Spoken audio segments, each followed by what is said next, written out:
Hello, hello, hello. Welcome to another Love Tribe episode. Today's topic is going to be based on a psychological theory that I've developed after many years of studies and also application through life coaching. I came up with what I consider, or what I call actually, the green light, red light theory. And I'm going to explain what that means in today's Love Tribe episode. Basically, in psychology, there's a lot of different theories that help us understand how cognition works. Cognition is the process in which thoughts um, uh, help you understand right and wrong, what should and shouldn't be. Cognition is the process of thinking in your mind. And there's a lot of theories. There's one specifically that tends to be utilized a lot, and that is the foot in the door theory, where basically you ask an individual, you propose something very minor to an individual that they're likely to oblige to or say yes to, whereby then if the next request you have is something bigger, something more of more basically more depth, they are likelier to then accept because they've accepted the smaller request. That also works in reverse. There's a reverse foot in the door theory, which is basically you propose an absurd scenario to someone that you already kind of expect they'll say no. And kids use that a lot sometimes. They'll say no to that. So that then you can ask them for something that seems to be quite simpler or minor in comparison. And by then the individual is more likely to oblige. So you can apply those however you see fit based on the scenario or the result you're trying to get, you know? But the green light, red light theory that I've developed over time that I've applied in my life coaching is one that basically states the following, that just because you have a green light does not necessarily mean that you can just run over whatever's in your way because you have a green light. You don't need a red light to stop. You can hit the brake and you could choose to stop. The green light, red light theory is all about choice. You can choose to put a stop to something or to go simply by choosing it. And a lot of times when we work with the mind, and particularly when you help to life coach people, you're working with their mind, with resetting their mind. People have a big difficulty with understanding their power of choice and with actually putting it in action. As much as we like to tell ourselves that I have the right to choose, it's my choice, and especially even nowadays with this woke agenda that's happening, it's really about empowering people's ability to choose. I don't even think all of this is necessary if people just realized you've always had the power to choose. Societal norms have nothing to do with your ability or lack thereof when it comes to choice. You've always had the power to choose. Now, what does that mean? You got to respect that other people have the power to choose as well, and they don't need to choose the same thing you do. They don't need to choose even to believe the same things you do. Because with choice also comes the understanding of if I want my choice to be validated and respected, I need to respect and validate other people's choices as they are. And that's really what we're experiencing today in culture. But what I want to talk about when it comes to green light, red light theory and choice, okay? Again, green light, red light theory is a theory I developed based on the understanding of how the mind can view choice and be more empowered to actually enact it. And this came to me on a day that I was on a 2 mile walk. Usually in the morning, if I have the available time, um, and I want to meditate a little extra, I tend to take a 2 mile walk. Sometimes I take my dog if he survives it, and sometimes it's because of him I have to take 2 mile walk because he loves to explore. I have a Tibetan Terrier. He's a rescue. I got him from a shelter. Came off the street. And so sometimes he wants to stubbornly go to places in my neighborhood that I've never walked before. So what should be like a quick walk turns out to become usually about a 2 mile walk with him. And so I just got used to the 2 mile walk distance. And I realized something. There was a day where we went across the street, right? And so there was a moment where it was so hot and uncomfortable, and I just was desperate for water. So I wanted to cross the street, not necessarily waiting for the red light on the traffic to hit. I just wanted to cross because there's no cars coming. And sure enough, I started to venture off to cross the street, and I realized that there was a car coming. However, it was still far enough where I thought I could make it, but my dog, for whatever reason, decided to slow down his pace, where I had to kind of tug at the leash. So the car was still coming at full speed. Now you could clearly see that I was on the road. I know they have the green light, but a situation abruptly happened that slowed me down, right? And remember, there's a human being driving the car, okay? They continued going at full speed. Like they did not slow down, you know? As a matter of fact, I ended up having to tug the leash so hard that the collar almost came off of my dog's neck, but we made it to the other side. Um, and the car missed me. And the car still, passed honking the horn. And I want to say, based on the physical expression of the person in the driver's seat, it didn't look like they were very happy with that. And they may have shared some words that I can't repeat here, which was kind of surprising to me. I was like, wow. And the immediate feeling I got was, how inconsiderate. And then I told myself, oh, yeah, but they have the green light. And then I realized, well, wait a second. Just because you have the green light doesn't mean that gives you the right to just run over whatever's crossing the street. Regardless of crosswalk or no crosswalk, you can clearly see the human being. You can clearly see a person.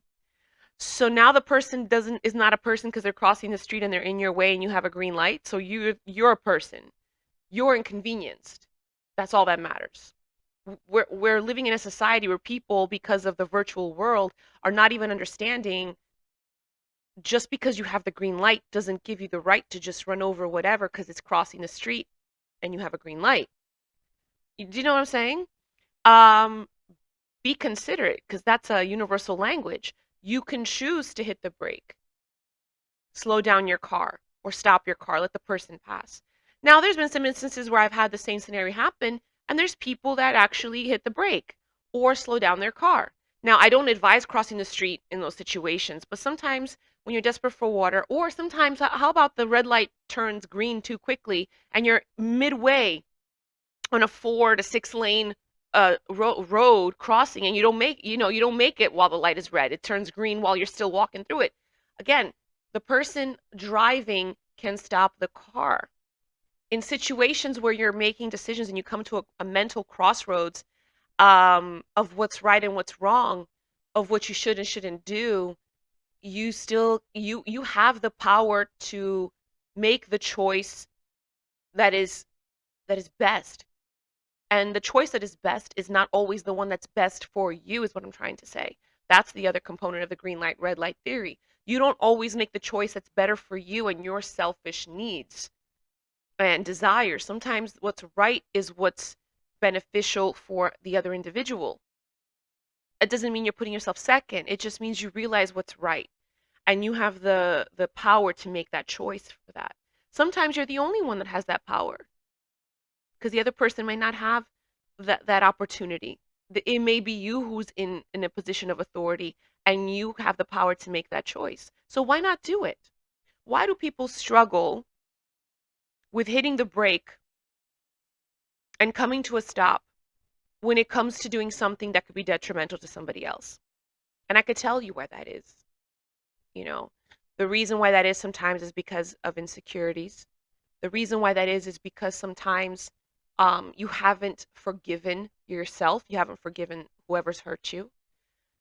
And sometimes you even have transference where you haven't forgiven someone that's hurt you and you're dealing with a different person, but you're going to enact a behavior with that person as if they're the other individual that hurt you. That's in psychology we call that transference. So you transfer your unforgiveness and your need or feeling of need for revenge onto another person because you can't do it to the actual person that affected you.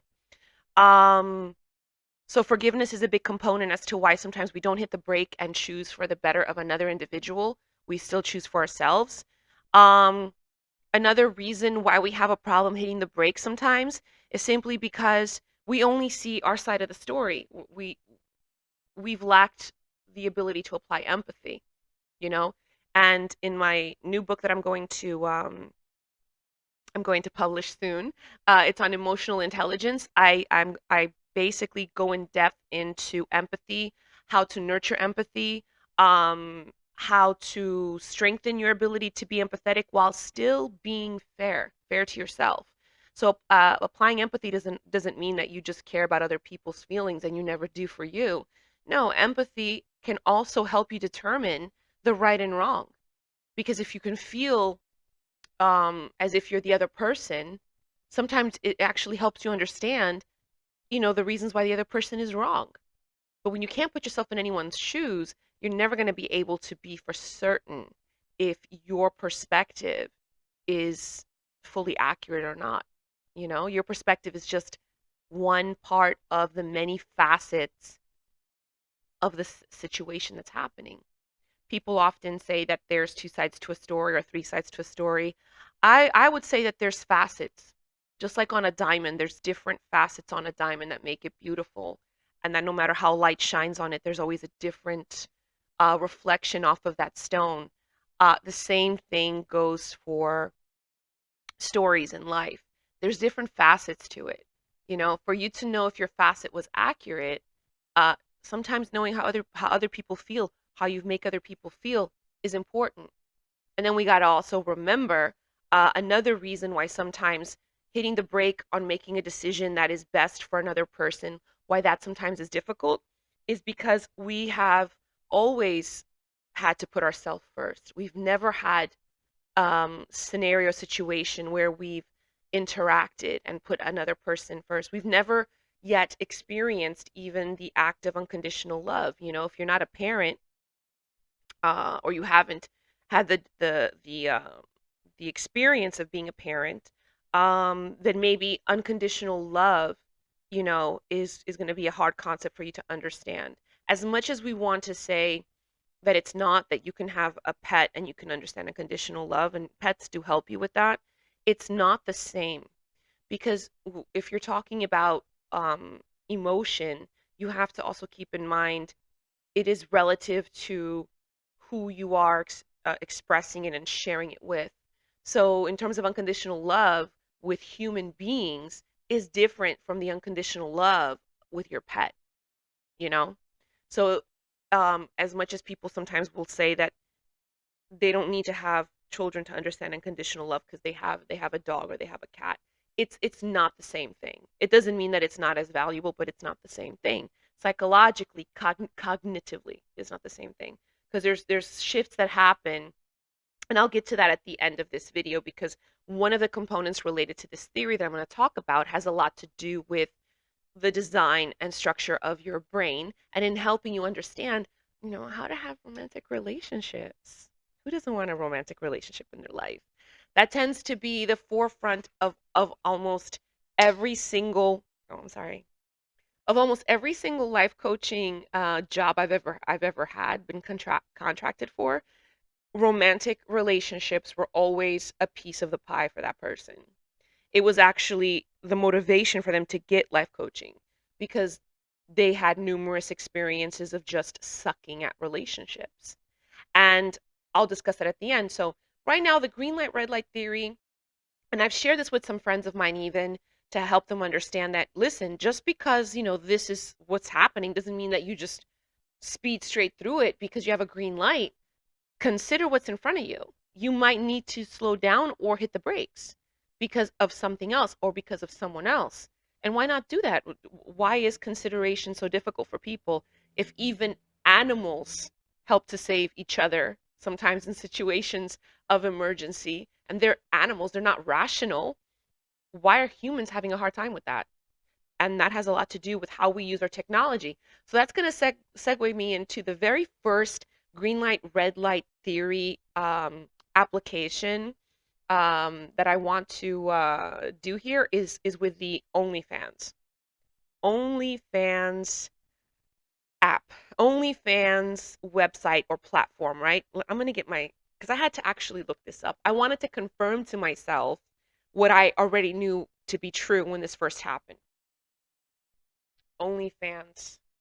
Let's see here. I'm gonna get my phone. I looked up what was OnlyFans originally designed for. Though OnlyFans initially launched as a subscription-based platform for exclusive content, it didn't take long before it became synonymous with sex work.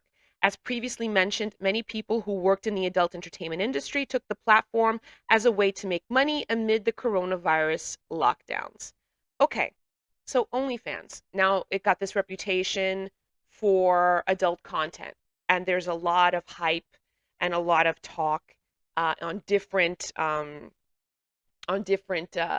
venues, networks, channels about how horrible the OnlyFans platform is, and people who develop, content there and post it there are linked to a particular, segment of work that is just, in terms of society, just deemed as disrespectful, demeaning to women and men.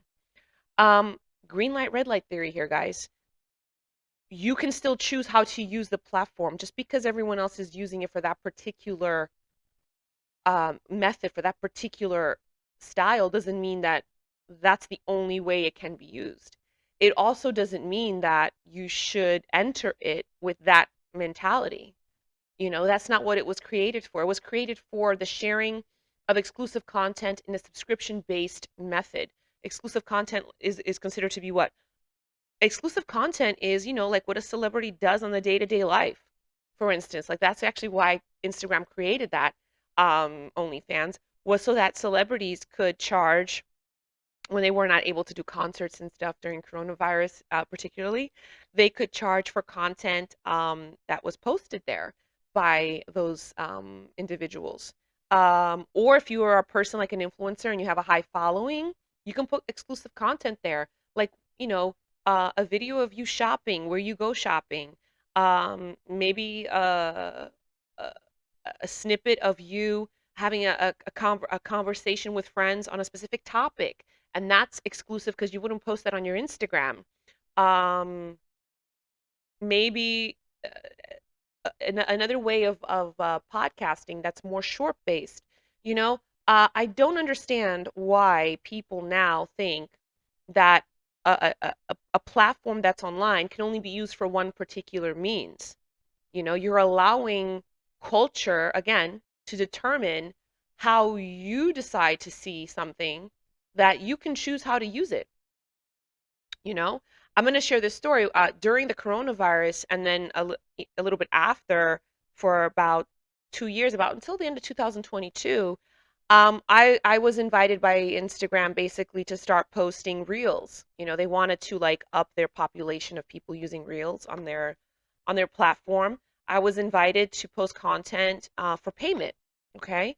Um, Now, of course, the immediate feeling I got of what content I wanted to post was similar to what I'm talking of content I put here in my podcast: motivational, inspirational, emotional intelligence, nurturing content.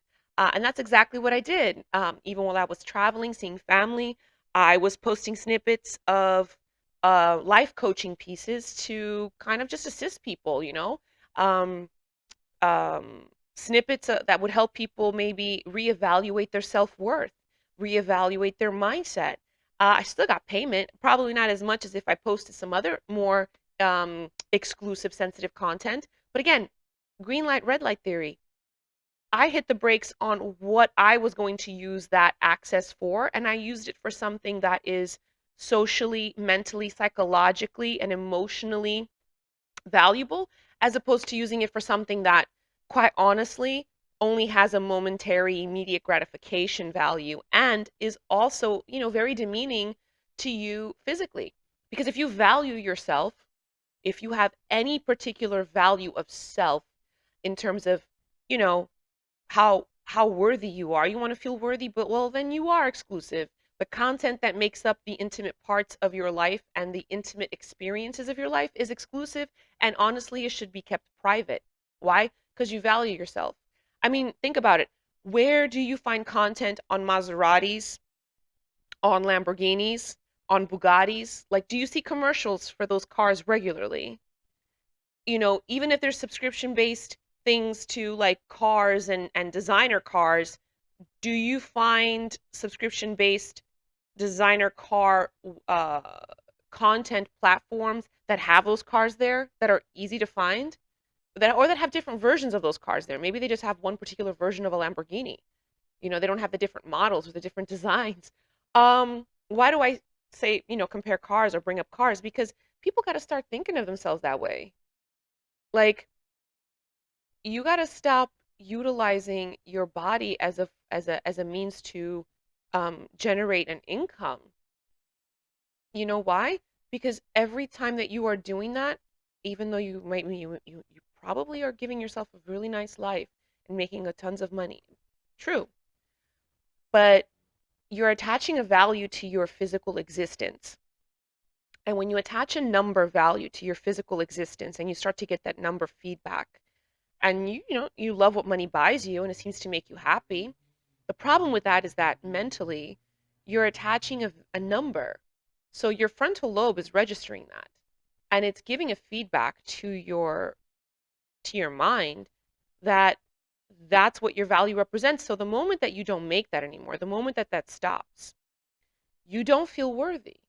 Or actually, subconsciously, you start to feel like you can't believe that that's all you're worth. Why is it not more? It's a slippery slope, because at one moment you could be making it, and I experienced this when I was doing reels, because at the beginning stages of doing reels, I was getting paid a nice chunk of change by Instagram. And it made me feel like, oh my God, people are actually listening to some of the things I have to say. And some people were messaging me, DMing me, and thanking me for my perspective because it actually helped them with their day. So then I would have a few that would message me and say, please, because I wasn't regularly posting, but they were asking me to post more often because they wanted to hear more of my perspective, or they wanted to have something. Sometimes they would message me with topic ideas, actually, of like, what would I say about this, or what do I have to say about that? And then I realized, oh wow, I started to look at the number that I was getting paid from Instagram and thinking, well, that's all that's worth.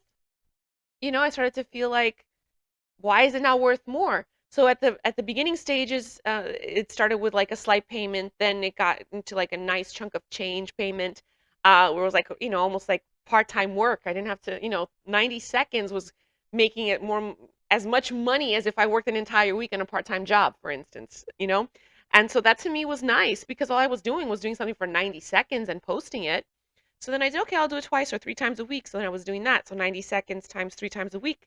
Um, and I was getting a nice chunk of change, but then it started to decline. Why? It's just the market. It's just how market happens. Now, the decline for me probably happened pretty quickly, but I still was getting paid, and then it would rise up again with something controversial that I would share. Uh, and I'm sharing this to help you understand. I started to feel the sensation of, wow, this is all I'm worth. It took me having to life coach myself and remind myself, no, wait, that's what they are observing it as. That's what they're giving it as. They're giving that value. That's what the value is coming from the platform, because the platform is just, artificial intelligence in a way, determining based on the number of views how much to pay me. But that doesn't mean that that's how much value it has in terms of how it helps other people. I still see it as valuable. You know why? Because it helps me feel happy with my life. The happiness wasn't coming necessarily from the number I was extracting as a payment. It came from the individuals that were connecting with me and contacting me, that I realized I was helping, you know? But again, why was I helping them? Because I was helping them with something of the mind. I wasn't helping them with something of the body. It wasn't physical. And even then, I still had that moment of feeling, wow, I can't believe that this is all it's worth. Like, I thought it was worth more. So imagine now you transfer that idea into people that are, putting their body out there, and I'm not talking about bikini pictures. I'm talking about a little bit more, triple X kind of content. Yes, you are basically, if not consciously, subconsciously telling yourself that that's all you're worth. Your self-worth and self-value will start to be more and more attached to that idea of your physical triple X performance, rather than the essence and core of who you are. It, the essence and core of who you are actually is not going to be developed, is not going to be strengthened or valued because you don't value it and you're not receiving value from it. It's not going to be strengthened or the most important thing to you. It becomes a cycle of you not valuing your essence, but valuing yourself as an inanimate object that other people can crave. Okay, that's wonderful, but that's also dangerous because people crave one thing today and tomorrow they change their mind. Or the tomorrow for you could be months from now, could be a year from now. That disappointment is still going to hit you, is what I'm trying to say. That disappointment of this is all I'm worth is still going to happen. It's a mathematical probability of supply and demand, also. So keep that in mind. And additionally, now in the world that we live in, um, if you consider your life and you have any intent or plans to have a future life doing something else or with a partner or having children, that content is going to be out there. People are going to know about it. And you might say, well, it'll be out there, but I can control it. Not really, because another person that views your content can be recording with another device. It'll be there, you know. Um, I think we live in a society now where people who are, 40 and younger need to be very mindful of what you're posting, what you're sharing, how you're representing yourself. It's actually great. We're going back again to being a community setting. Life in a community is really good because everybody knows each other. In a community, they know your family. Um, they know your background. You're a little bit more careful of your behavior. I grew up in Portugal because that's where my family's from, and I grew up in a community kind of setting where we don't need security cameras there. The older ladies in the house watching through their windows were the security cameras. Everybody knows what everyone else is doing. They watch out for each other's kids. It's great, but it also results in us having behaviors that are more lean towards being, you know, considerate of our reputation more than not. So now with the internet, as much as we look at it again, the green light, red light theory, everyone's viewing it as, oh, it's horrible. The internet just does all this horrible stuff. But it actually is bringing back the community eye because now whatever you do, kind of, if you're posting it, it's there. It's seen, it's shareable, it's recordable, it's registered. It's like a larger community. You have to fend a little bit better for your reputation. So don't ruin it if you have a good one or if you want to have a good one. Be mindful of what you're posting, of how you're representing yourself, you know? Be a role model to your future self. Be a role model to others. I don't think being a role model has anything to do with posting content of yourself for payment where your body is the subject or your body is the content. Do you not have anything to offer? And that's one of the reasons why relationships are suffering. Men are highly attracted to these women on highly fans, on my on OnlyFans, on highly fans.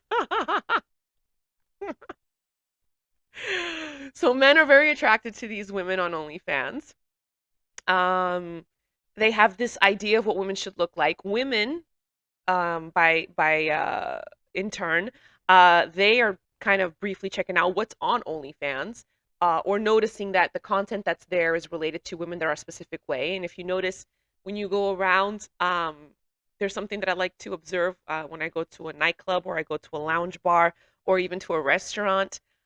Uh, Girls nowadays are cosmetically, if they're not doing this surgically, they're doing it with other things like makeup and hair color and whatever, and hair extensions. They're all looking alike. They're all like almost like photocopy versions of each other. I remember I went to one nightclub, which the music was great. The DJ was amazing. I love going there because the music is really, really good and the mojitos are great. Mojito's my favorite drink.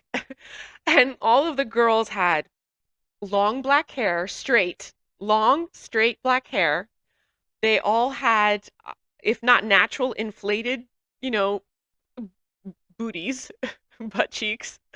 They had implants in their breasts. They were wearing some kind of contraption that just makes their waist look like almost like non-existent, or they got liposuction to make it look that way. And they have lip injections, fake eyelashes, um, microbladed eyebrows that are an exaggeration of their natural eyebrow. You could tell based on their bone structure of their face that that's not the shape of their eyebrow or it's not the thickness of their eyebrow. They all looked like carbon copies of each other to the point that I remember I was asking one waitress for my drink, and I went to ask her again thinking I'm asking the same girl, and she's like, "Oh no, that's her, that's not me. She's the one that was helping you." And when I look at the other girl, I swear to me they look exactly the same. They were not even related. So they're carbon copies of each other. I mean, at least it's nice to see that they're not all blonde. Like there was a season where all of them wanted to be blonde, and sometimes you'll go to a place and you'll see that all of them are blonde with long hair. Um, Maybe that's part of the reason why I keep my hair short. I like to rebel and also stand out. It's like be different, In a world where everyone is like striving to look the same, be different. So girls see that that's what's attractive, right? So they just repeat that pattern. That's what the point I was going to get at. But again, green light, red light theory. Just because that's the pattern doesn't mean that that has to be you. That doesn't have to be you. That's one of the reasons why people then get into relationships, looking like the pattern that they think, men find attractive or that the other person finds attractive. They get into the pattern, they get into a relationship, and then they're not happy in that relationship. And you're probably with someone that's a great person, but why you're not happy is not even necessarily the person that you're with. It's because you copied a pattern that's not yourself. And the person fell in love with you or fell for you because of that pattern, because men are visual, and I'm talking if you're a woman, men are visual, so they're going to fall for the female look first, and then get to know her and fall even further. That's why, love is a choice and it takes time. So if you're falling into a pattern and making yourself look like someone that is not you, like you don't even like that look, but you're doing it because that's what men find attractive, you're not going to be happy in that relationship or in that connection. The same thing goes for men. Men are looking like what the pattern is that some girls go for, you know, and girls, they're not, you know, girls don't value looks as much as they value investment. A woman values investment from a man more than she values his looks. Attractiveness for a woman is a little bit different. And this is psychological. It has to do with our psychology, how our brain works. So there is a bit of a gender differences there when it comes to how you cognitively um, process attractiveness. Men process it through visual looks first. It's how they're wired. You can't blame them for that. And to every man, they're attracted to specific things that they themselves find attractive. It doesn't mean that it has to be that look for every guy. For some men, it could be a very curvy woman. For another man, it could be a very skinny woman. For another guy, it could be a woman that is, it's not so much about the shape of her body being perfect, but it's how she accentuates her feminine figure. For other men, it could be, the fact that she wears glasses, or if she doesn't wear glasses. So it is it's dependent on the man, but still it's going to be visual. For the woman, it's more about investment. A man is going to be attracted to, I mean, a woman's going to be attracted to a man based on his investment. His investment of time, his investment in terms of money, yes, because no matter how we look at it, it does come down to the, you know, a woman looking for the man to be a provider. Uh, this doesn't mean that she's a gold digger. It's just I'm telling you how the female brain works. And then, of course, attractiveness will be based, I think, in third to fourth place is his appearance. But what we see happening a lot is women going after these guys that have these Adonis-looking bodies, right? That tends to be polarized also by social media, having this, I go to the gym 7 days a week kind of body. Um, and also what's on OnlyFans, because it's not just women that are on OnlyFans, it's also men performing with women on OnlyFans in a triple X rated kind of way. So men get this message that they have to look a specific way. Before you know it, you have so many of them looking just like all of them, like, they go to the gym 24/7 because they think that that's what you have to look like in order to be attractive. You have the musculature of your leg has to be a certain way if you're a man, because that's what the women like. Your body has to be a certain cut a certain way, because that's what women find sexy. And then you get into a relationship with someone, with a woman, you're attracted to her. Maybe she got attracted to you because of your character and other things related to your character. And then, yeah, your physical appearance is also a piece of it.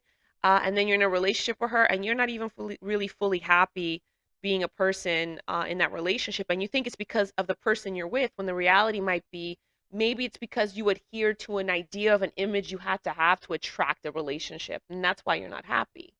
It's not the person. It may be a great person in the relationship with you, but your adherence to an image of what you started to believe, I must be attractive this way to attract a relationship, resulted in you not liking yourself.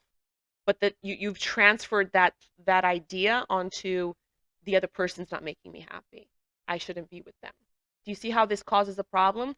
So the green light, red light theory concept when it comes to OnlyFans, social media, and how, attractiveness and sexiness and female and male bodies are projected onto us, again, is still your choice. It's your choice to accept that as the standard for yourself. You set your standard for yourself. Who cares what's out there in social media? Who cares how they're using the platform? You can still choose how it's used based on your standards. You know, Stop accessing content that is related to that topic then, you know? The platform's not going to stop existing.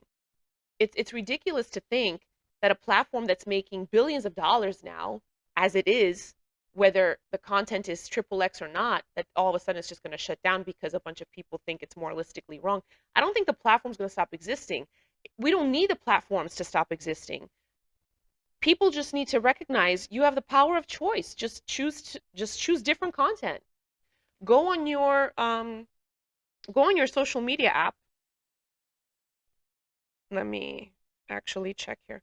Go on your social media app, okay, on your Instagram, on your Facebook, on your TikTok, whatever it is. Unfollow content that is just unhealthy because it makes you compare yourself to other standards that it's not you. And even if you were to be that way, you wouldn't be happy with that. When I was in college, I went to Nova Southeastern University. That's where I got my master's. I went to Nova Southeastern University, and at the time, it's a great university. I love it. Um, and I studied with a lot of different people from different cultural backgrounds. Particularly, there was a large crowd in the program I was in because I was in the biology, psychology, and medical program. So I had a lot of people from Pakistan, Indian. I had a lot in my class that were from India. We studied together. We had study groups. There was this one girl, I forget her name, but she was so beautiful. She looked like an Indian doll, like an Indian Barbie. And her hair was really long and wavy curly, and thick, gorgeous. Like I wanted my hair to be like that. And one day we studied together. And when I was in college, when I was in, I was like 20 at the time, 21. I started college really early. Um, but by 2021, I was almost done. So I had longer hair, and my hair is like as straight as you see it right now. That's as straight as my hair always has been. And so she would always like just love to touch my hair, and she'd be like, "Oh my God, your hair is so straight. Is it always like that?" And sometimes we would walk in the rain because we would be like walking from our car to the library, and it would start raining because we're in Florida, and I wouldn't care if water fell in my hair. She would like get worried. She's like, "Oh my God, aren't you worried?" I'm like, "No, girl. Like, I'm not gonna. I didn't want to run because we were carrying books, and I was thinking if I run, what if I slip and fall? So let me just walk. It's whatever. Like, it's not the end of the world." When it started drizzling, when we got to the library and my hair was wet, and she would see that my hair, even though wet, it was still dry back to be straight. She was fascinated by that. She's like, "Oh my God, I always wanted straight hair. Um, I would do anything to have hair like yours." Well, then around that time, hair straightening treatments became really popular. I think keratin treatments, but there's also a more intense hair straightening treatment that's out there that makes it like permanent, more permanent, like it's even stronger than just keratin. And she did it. She did it. So when after she had it done, she joined us that day when she had it done, and I saw her from behind. I didn't recognize that it was her. But I could tell the height and the body shape looked similar, but I wasn't like, nah, it's not her. So I didn't call her name. Then she turned around and I saw her beautiful face, right? But her beautiful face didn't match the hair, like framing her face. And she loved the look for a while. I loved it too. But then she confessed to me like 2 weeks later, she's like, you know what? I want my own hair back. Like, I don't even like this. And not to insult you. She's like, not to insult you, Carla. Like, it looks straight hair is for you. But on me, I just don't even feel like myself. And she basically had to let it grow out a little bit more. And then I can't remember if she had it, if she had you can't have keratin reversed. You have to let it grow out. Um, Oh, I do remember she ended up getting it like permed so that it would be back to wavy curly as it was growing because she just couldn't stand the pin straight hair. And I have to be honest, it did not look like her. It didn't suit her. So why do I say this? Because a lot of the things that are on social media that you think if you emulate, if you imitate, if you become that, it's going to also be good for you. It doesn't suit you. Just because other people are doing it doesn't mean that that's a way for you. You know, people are using OnlyFans to produce and post and make business out of triple X content. That doesn't mean that's for you. That doesn't mean that that's the best way to make money. People want immediate gratification. They don't even want to work for anything. Um, we wouldn't have the amazing writers that we have today in the history of not just the United States but of the world that wrote amazing philosophical content. Um, that wouldn't exist either because there's a delayed gratification with being a writer. You have to actually write, edit, create a cover. You have to do an entire manuscript. If you have a publicist, or not a publicist, but if you have a publishing house, they help you with a lot of that. But even if you don't, um, and you're using a distributor for writing, for instance, you don't have that. But back in centuries ago, they didn't have publishing houses. They had to figure out how to do all that other content and then share it with the world. So if you're not okay with delayed gratification, you're going to have a problem with actually creating new things, with actually being creative. That's the other problem that OnlyFans is generating, and this mentality of immediate gratification for what you offer right now today. It's not allowing you to be creative. And I can even say that from the perspective of doing reels. Because when I was doing reels and I was getting people sending me DMs asking me to post like additional content, like additional advices, um, I was feeling like pressure to the point where I wasn't able to be creative. So I almost caught myself like imitating what was around me, and then I didn't post that, because I wasn't doing the posting for money. I was doing it really out of inspiration, out of what came from meditative state, from came out of what even came from like prayer, you know. So again, green light, red light theory when it comes to social media, particularly OnlyFans. I'm gonna take a sip of my coffee.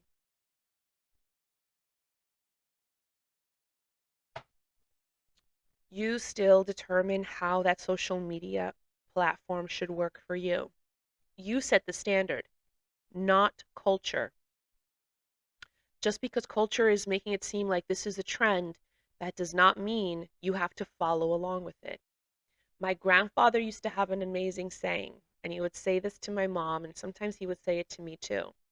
Just because it's trending in fashion doesn't mean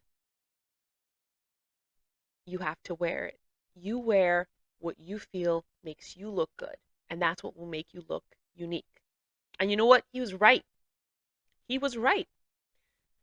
He was so right that I've never been able to fit into like that concept of wear this or wear that because the moment of going out, I feel like wearing something completely different.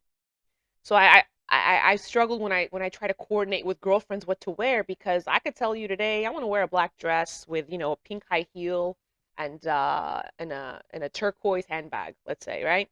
But the moment of going out, is happening now.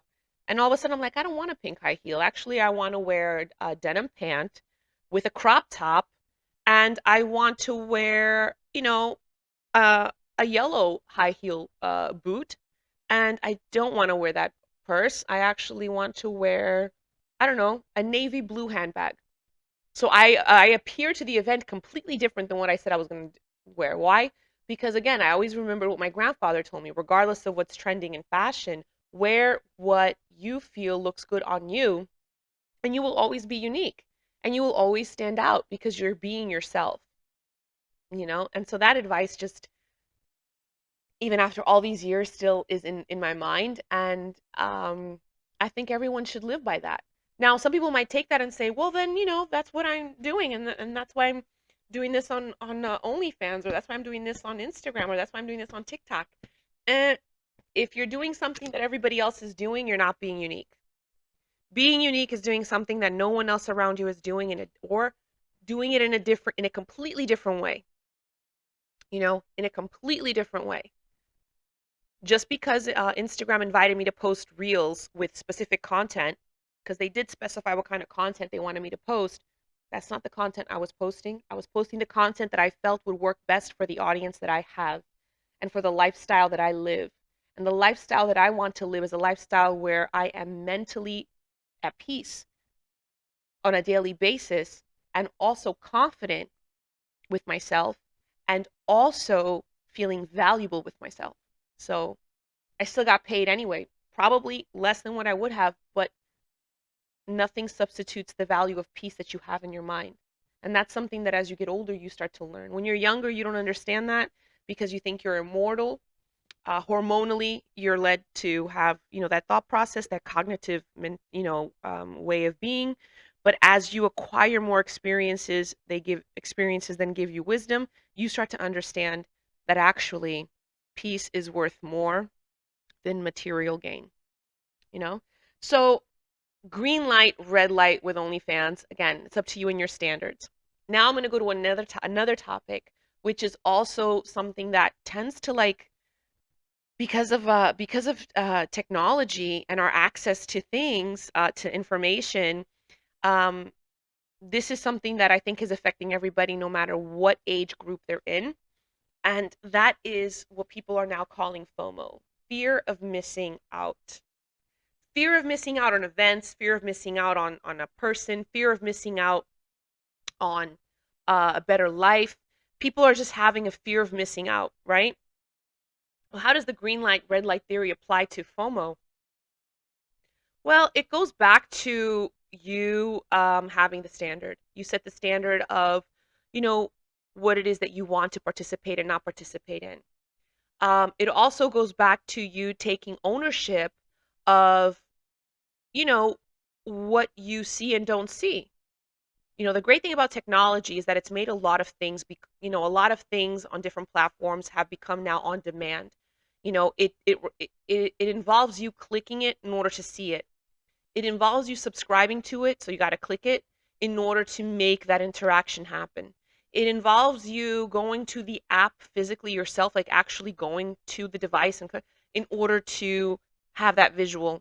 Um, in order to combat FOMO, the green light, red light theory there is, just because it's something that it seems like everyone else is experiencing and posting about, that doesn't necessarily mean that, you know, you must be present and you must go there at that time, or there really is nothing you're missing out, because that location, that situation, that whatever that is going to be there. There's an opportunity to experience it at a different point in time.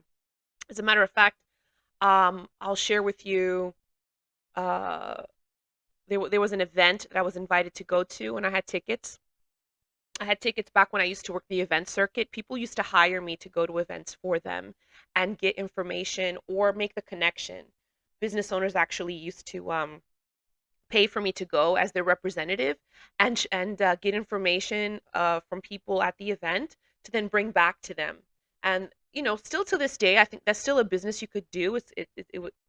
I created a business called, like, I was an event goer. I was a professional event goer, right? Um, and it happened by chance. I didn't like create that. This was before I did life coaching. And that's actually because of being an event goer for business owners that didn't want to go to events but wanted their presence there. That's how I got into life coaching, because the contacts I made through event going resulted in me knowing people that then needed help. And through having interactions with me, they just basically pitched the idea of, well, what would you charge if I were to hire you as a personal, private kind of therapist? Okay. So, event going, there was a scenario I had ticket to go. It was like the hottest place at the time. It was an event at a nightclub in Miami, and I don't want to say the name of the business because I don't want to compromise that location in a negative way, because it wasn't the location's problem. It was whoever was producing the event at the time, right? So this is what happened. Everybody was going. It was that feeling of, oh my God, I can't believe I have tickets to go, and I'm going for this for this business owner. They're in the graphic design business. They basically wanted connections in that event to the connection they wanted was with this particular person because they wanted to be a graphic designer for their company. And it was that feeling of like, I must go to this event because everyone's going to be there. I don't want to miss out. It was that feeling of like, I can't miss out on this opportunity because it would have also been a great account for me. I would have gotten a nice commission out of it. Well, um, sometimes you get anxiety because you fear you're going to miss out on something, but sometimes you can also get anxiety over the fact that there's too many people there. It's just too much chaos, right? And it took me applying some discernment, and that's basically what I did. When I got to the event and I was about to give my key to the valet, as I'm stepping out of the car, I literally had this feeling within me that was almost like reverse fear of missing out. It was like, I want to miss out on this because when I observed what was happening within, past the doorway, it was like, I don't want to be a part of that. Like, yeah, it seemed like it was crowded, it was fun, it was great. There was very important people there from Miami that I would have like gotten to shake hands with, so it was also personally good for me. But I had this feeling of like, no, there's just some situations that you need to miss out on. Did I still make the connection with that business owner for the graphic design? Yes, I just went about it a different way. I went about it in a way that was less chaotic, that didn't involve me putting myself in a position, in a place where everyone is going to be there and you should be there too. It was more of, well, you can create moments in places where everybody wants to be, but you're going to be there when it's right for you to be there, when you feel like you want to be there. So the fear of missing out, green light, red light theory application for this is, don't be so concerned about the fact that you are missing out on the activity of that moment. You can still have that moment at a different point in time. There's no missing out, because also when it comes to even like law of attraction, if you're meant to be there, the circumstances and scenario is going to work itself out for you to be there. Like, you don't miss out on what's for you. And that's something that I've told a couple of clients. What's meant for you is for you, and nothing you do is going to cause you or make you miss out on that. As a matter of fact, no matter what twists and turns we take thinking that we're avoiding certain situations that are meant for us to have, we're going to have regardless. We're going to attract them regardless because they're meant for us. So if it's truly meant for you to experience, then what is the fear of missing out for? Then that fear is an illusion. It's not even real. It is a concept created to make you scared, to give you anxiety, to actually make you believe that you're in control of what you do and don't experience. Not 100%. We do not control 100% of everything in our life. So there is no such thing as missing out. You're creating that by accepting the ideology of culture. There's no such thing as missing out. Okay? And if someone says that to you, the response would be, I could always experience it at some other time. Just because you don't go to a grand opening doesn't mean you've missed out on the amazingness of that place.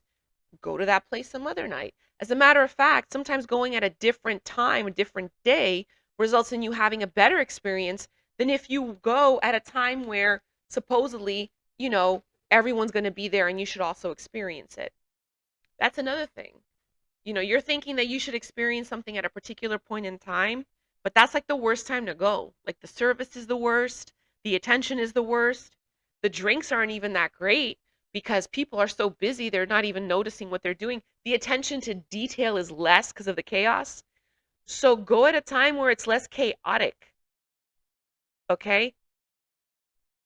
There's no such thing as fear of missing out.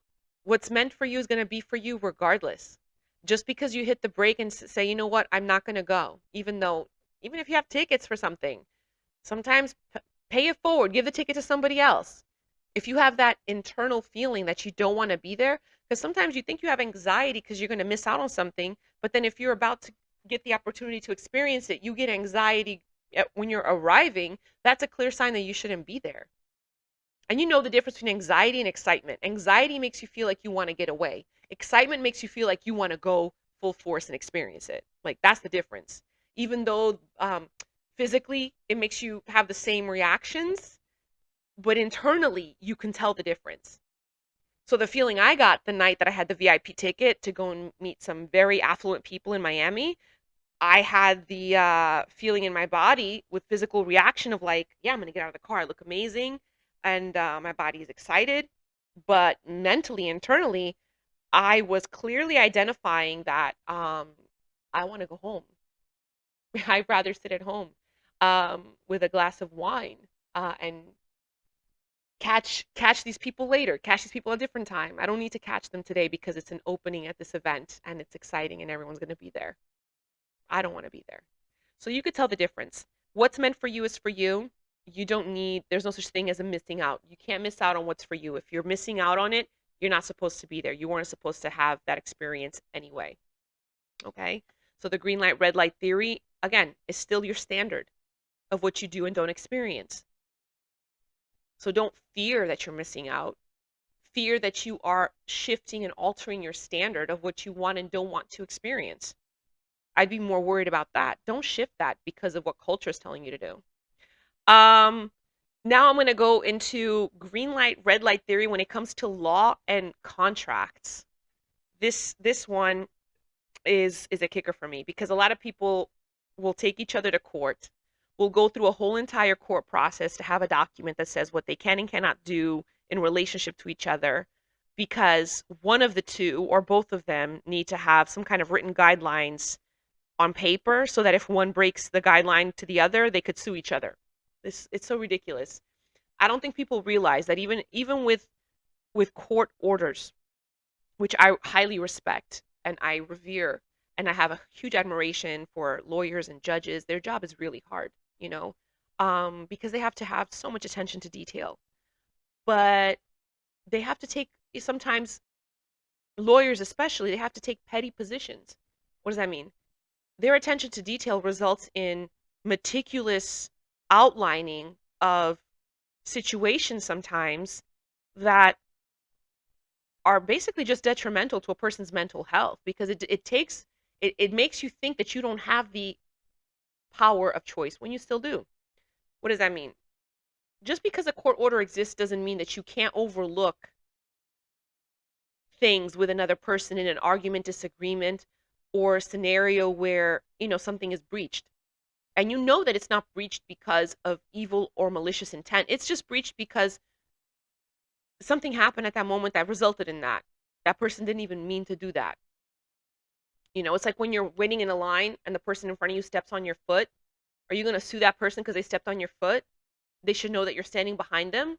That person could be like, well, don't stand so close. It's still your choice to enact a specific action or not on the other person. Why not enact an action of compassion? Why do people jump to enact an action of, I'm going to sue you? Oh, yeah, you could say because people make easy money. Again, that comes from a lack of wanting to do work. That comes from a sense of just being lazy. So instead of actually working something yourself to make that money that you could be making, you're going to sue someone because of a breach of something that you know wasn't even malicious, was accidental, or that it was unintentional. That's another thing. You could tell the difference.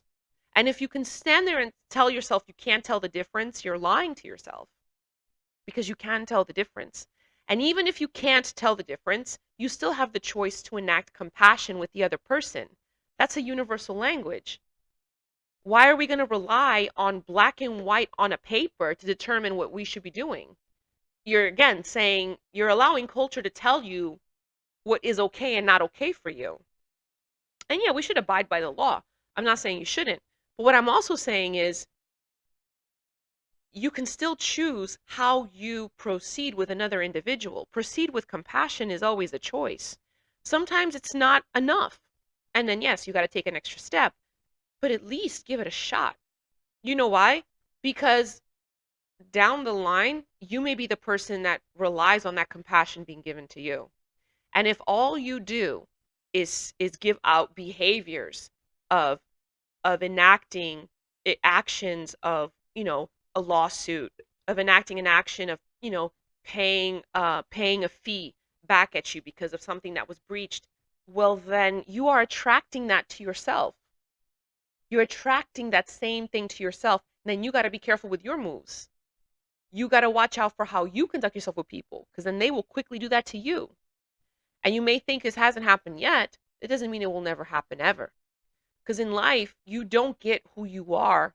I mean, you don't attract what you want in life.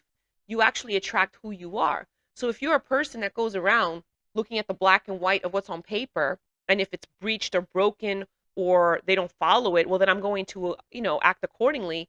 Well, then guess what? That's how people are going to move with you. And that's also how they're going to move with you in terms of your personal life. And that's scary because then you got to watch. It's almost like a walking on eggshells lifestyle, basically. You can't really trust that other people are kind to you because you know you're not kind to anyone. You know deep down that you're looking for what's breached, what's broken, what law isn't followed. You're being petty. You know, petty energy attracts petty relationships. Petty energy attracts repeat petty experiences. Petty energy, keeping receipts of who does what based on what's on paper will also attract people behaving that way with you when they sign you up for something. So green light, red light theory here, how do you apply it? Well, you're the one basically choosing to enact an action against a person or not. You can just choose not to. Like, why is it so difficult to choose not to? Just choose to not apply it. I know for some people they're listening to this, they're like, well, that's crazy. If I'm in an accident and they hit me, that's a different situation. You have what's called car insurance. You're applying action against the person's car insurance, not against the person directly. You're not directly applying the action against them. It's against their insurance. That's why we have car insurance. I'm talking about scenarios where you are applying an action negatively at a person directly in their life that you know is going to impact them emotionally in a negative way. You actually have the power to choose to not do that. Don't do that. Don't do that. Later down the line, you're going to need someone to do that same behavior to you because you attract who you are, not what you want. You want a peaceful, happy world, but you're a person that goes around applying negative actions to people anytime that they breach something with you, or they break something on a contract with you, or they don't follow certain rules, or a court order element isn't particularly followed by a specific date. Well, then you're going to get that back at yourself. You know, peace is a lens with which you choose to live your life. It is not a situation. It is not a destination. It's a lens with which you view your life. And if you view your life with peace, you're going to behave towards others with peace, you know? So when it comes to contracts and law, that's my take on it. Just because it's on paper doesn't mean that that's the only option when it comes to, well, what if this is broken? What if this isn't followed to the T? There's something called communication. Sometimes communicating in words, whether they're agreeable or not, is so much more valuable. And don't allow your ego to be the one ruling your decisions. Because another thing, the green light, red light theory relies on you telling your ego to shut up. Your ego's not the one making the choice here. You know, you're allowing your soul to kind of make the choice here, not even your heart. Because your heart, goes on emotions and feelings. And we can't make choices with that. It's not healthy because then becomes your default, but your soul makes choices not always on what's good for you. Your soul also will message you on choices that are also good for others around you, because the soul is worried not just about self but about community, you know? Okay, so green light, red light theory when it comes to, and this is a hot topic right now, gender roles. Gender roles. Green light, red light theory when it comes to gender roles. Now, there's something I'm gonna bring up today that you may not even be aware of. Gender roles are being affected not today, not just because of cultural settings, norms, or even political agendas or woke agenda, whatever you want to call it. Gender roles are being affected because of chemical changes that are taking place. Chemical changes automatically start to affect the major organ that allows thought patterns to be processed and give signals to the rest of your body, and that's the brain. There is a situation happening with our foods in grocery stores. There is situation happening with how they're giving hormonal treatments to people. There are changes in the hypothalamus that take place depending on what gender you are. And there's different variations between males and females when it comes to frontal lobe activation and how it functions with the limbic system. There just is, right? So GMO foods, why do I mention that? Genetically modified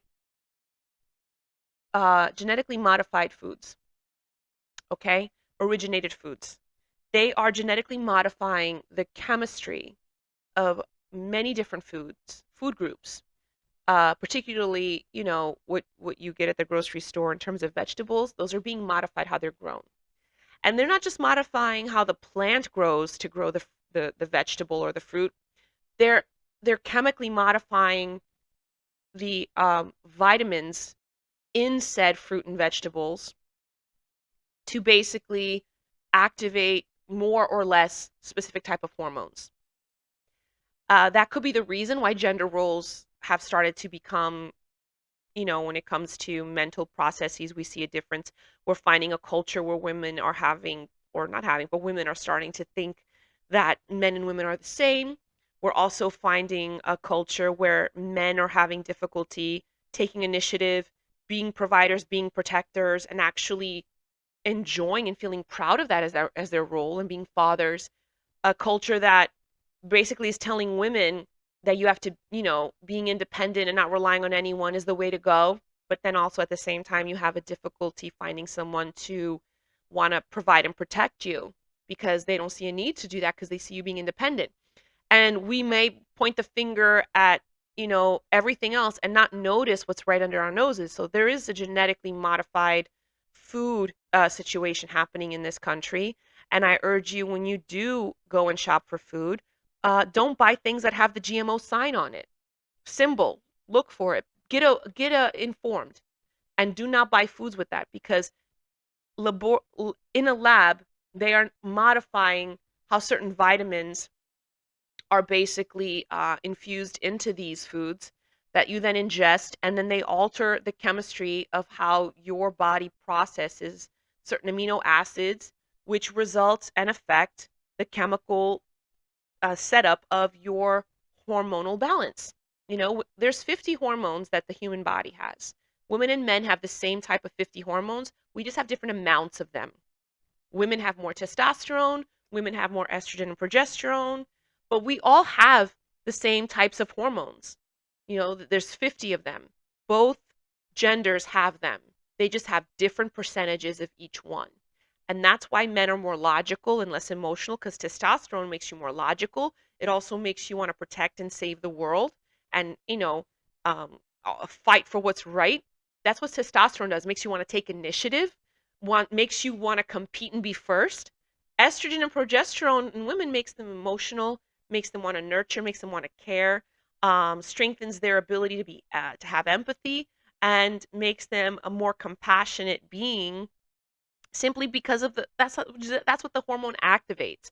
Now, when we are ingesting GMO foods, they're kind of shifting those hormones between men and women.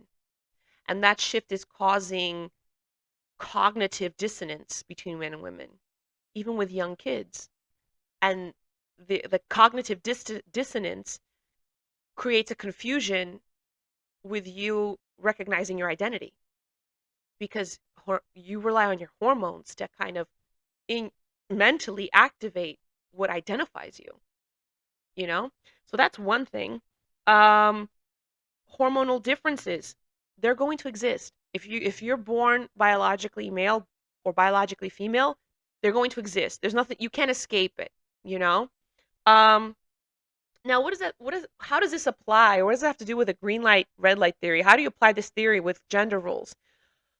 Well, simply by understanding that just because culture is making it a trend to define gender a specific way, that does not mean that it's okay for you to accept it. That does not mean that it's okay also for you to even feel bad about how you choose to see it.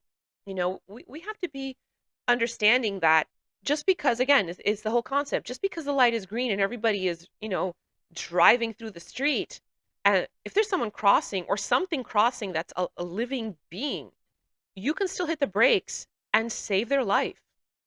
Just because everybody else is driving down the lane of believing this gender role agenda shift, that doesn't mean that you have to accept that. That doesn't mean that they also have a right to just run you over when you're not living it the same way. You know, that also doesn't mean don't have compassion for people who think different, because the green light, red light theory is the idea that you're the one in charge of your standards, not culture. Where do you get your standards? Well, that's a topic for a different day. I'm not even going to go into that today. But I just wanted to present you with a theory and how it's applicable to different things. With gender roles, I'll explain a little bit further, when it comes to dating. Okay, when it comes to dating, um, there's always male and female energy. No matter what orientation you are, there's always going to be male and female energy dynamic in dating, in relationships, in commitments between two people, that it's romantic. So how do you apply the green light, red light theory in a situation? Well, just because the other person's not agreeing with you, that's the green light. They're not agreeing, so you have a green light now to present why you're right, why you're correct. That doesn't give you the right to just run them over based on the fact that your argument is a better one than theirs. Again, that's your ego. You can still slow down the car, slow down the argument, slow down the disagreement by simply taking a different perspective. You're in power. Your power of choosing that, your power to choose that at that moment can shift the entire um, energy vibe between you and that person to a more positive stance. You hold that power. You might tell yourself, well, it's not fair that I always do that. Well, guess what? You might be the more emotionally intellectual person of the two in the dynamic, and you doing that is actually you enacting your power. It may seem like you're losing the argument, but when in reality, you're not losing the argument, you are salvaging the connection. The green light, red light theory is enabling you to apply the action that actually saves the connection, because you're more interested in saving the connection or in salvaging, the relationship than necessarily, having the green light and just running the person over with your correctedness and how much more right you are than they are, just simply because you don't want to be wrong. You may even know you're wrong, but you don't want to admit that you're wrong. So guess what you do? You still want to run the person over in the argument. So green light, red light theory, you can still slow it down. You could change the vibe of any situation by just choosing to be the person who does that. You have the power to do that. Don't allow culture to make you believe that you only fall into this pattern because once they don't agree with you, that's it. They're the complete opposite. If they don't agree with you, they're masochist, they're, I don't know, whatever the term is that is insulting. That's not what it means. Maybe it just means they don't agree with you. So don't allow culture to make it seem like it's negative when you can set the standard for you and yourself with that person in that connection when it comes to gender roles and dynamic in a romantic setting. Okay. So I hope all this has been helpful. I know it's been helpful for me to live in peace. Everything I share with you here on this channel, it's called Love Tribe for a reason, is to inspire you, motivate you and enlighten you to live a more love-filled life, and also to live a life that is more geared towards, a peaceful mindset, regardless of what scenario or situation you're in. Again, differences are going to exist. We're not going to make everybody the same, and it's impossible to make the entire world think and feel and believe the same exact way. There could be one truth, but it's hard to get everybody to believe it the same exact way because we're all different facets of creation. However, differences are meant to be admired, appreciated, and even for us to be grateful that they exist, because in the end, we still hold the power to choose how we enact our behavior towards others, how we enact behavior towards an online platform, how we enact behavior towards events that take place, how we enact behavior when it comes to contracts and rules, laws, and court decisions, how we also enact behavior when it comes to our role in a relationship with one another in a romantic setting. We still hold that right to have that standard and to enact our behavior accordingly to make the outcome of a situation a more positive, a more loving, and a more peaceful one. It's up to you. And when you do that, I promise you, you're going to get back exactly what you put in. Because in this world, you do not get what you want. I know that sounds negative. You get who you are. So if you want what you want, you have to be that. So be that today by choosing behaviors that give you the outcome that you're looking for. And it should be a more peaceful one. It shouldn't be one of wanting to be on top, of being right and being number one. Because quite honestly, if you're unique, you're already number one. If what you're doing is for the good of not just you, but others around you, you're already on top. And as far as like being the best, the simple fact that you consider yourself unique and you are by design already makes you the best in the category that you're in, that you've been created for. So don't allow that to limit you. Allow that to expand you. Allow that to propel you, and allow that to make you a person who, when it comes to green light, red light theory, you know when to hit the brakes because you know when it's needed. I love you so much for watching. I love you for being a part. I hope you enjoy. Please don't forget to check the more section if you want to contribute, participate, support my channel in the movement, and don't forget to like and subscribe. And I love you for watching. Have a great day.